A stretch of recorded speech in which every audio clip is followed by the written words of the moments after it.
All right, so the length of a rectangle is 2 units more than the width. The area of the rectangle is 63 units. So we have a rectangle here. Okay, and we'll go ahead and call this the length right here, and this the width. So it says the rectangle, the length is 2 units more than the width.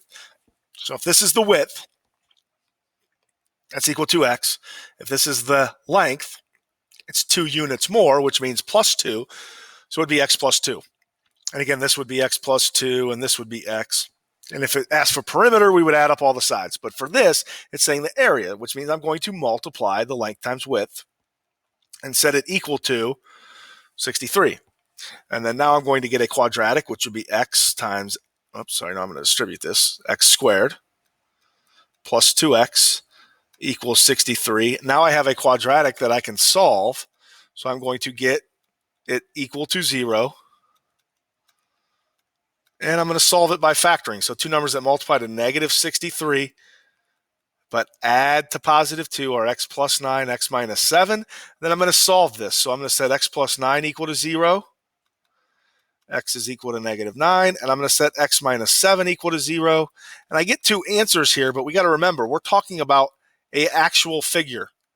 Can this width or length be negative? And the answer to that is no. So the answer that only works is 7 here.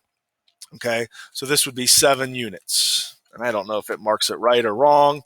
You put units or not, your answer is not correct. Let's make sure if I just put 7. All right, yeah, don't put units, just put the number. Okay. So 3 times a number is 54 less than the square of that number. Find the positive solution. So 3 times a number is 54 less than the square of that number. So what does 3 times a number mean? It means 3x, right? Is means equal. Okay, 3 times a number is 54 less than the square of that number. So x squared minus 54, right? 3 times a number is 54 less than the square of that number. So again, I got a quadratic here. I'm just going to set it equal to 0. X squared minus 3x minus 54 equals 0. What two numbers multiply to 54 that add to 3? 9 and 6, so it'd be a minus 9 plus 6. And then now, if I set them equal to 0, x minus 9 equals 0, I add 9. I get x equals 9. If I subtract 6, I get x equals negative 6. And it's asking me to find the positive solution. And again, I can plug it in, right? I can plug it in. What's 3 times 9? It's 27. What's 9 squared? 81. What's 81 minus 54? 27.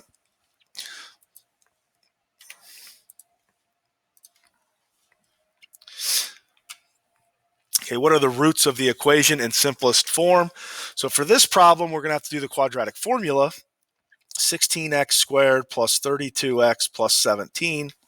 And I'm going to have the opposite of b plus or minus the square root of b squared, so 32 squared, minus 4 times a, which is 16, times c, which is 17, all over 2 times 16. Big numbers here.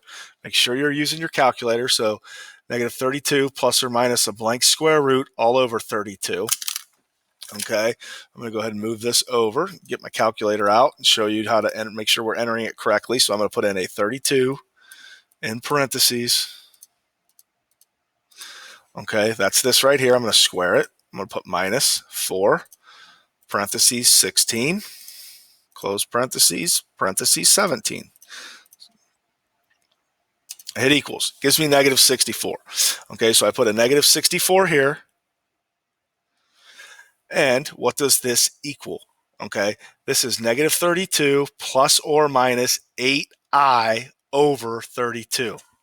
So this will now, again, simplifying this into the pretzel method, it's going to be a negative 1 plus or minus the 8 and the 32 simplifies to 4i over, hold on, no, I'm sorry, I over 4. Okay, so 1i over 4 or I over 4. So when I write this as a complex number, I've got my plus or minus, so I'm going to put negative 1 plus or minus I divided by 4. And this should give me the correct answer when I simplify it. Okay. Let's go ahead and do the last problem. What are the roots of the equation? Again, I'm asking you to do the quadratic formula. So I've got x squared plus 2x plus 50 equals 0. So it's already set equal to 0, so I don't have to worry about that. So I've got the opposite of b plus or minus the square root of b squared minus 4 times a times c all over 2 times a, which is negative 2 plus or minus the square root all over 2. Again, punch this into the calculator. What is 2 squared minus 4 times 1 times 50? It gives you negative 196. Again, it's negative, and I believe 196 is a perfect square, right? 196 is this, the square root of 196 is 14.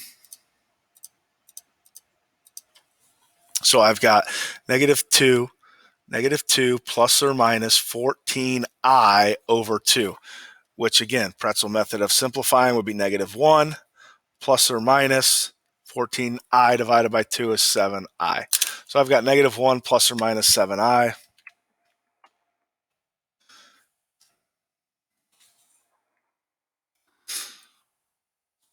And there's the review. So if you've got any questions, again, I'll be here tomorrow, block 3, but I'm not going to be here in the morning, which is why I went ahead and did this. Do your best, get this review. If you can do the review, you'll be fine on the quiz.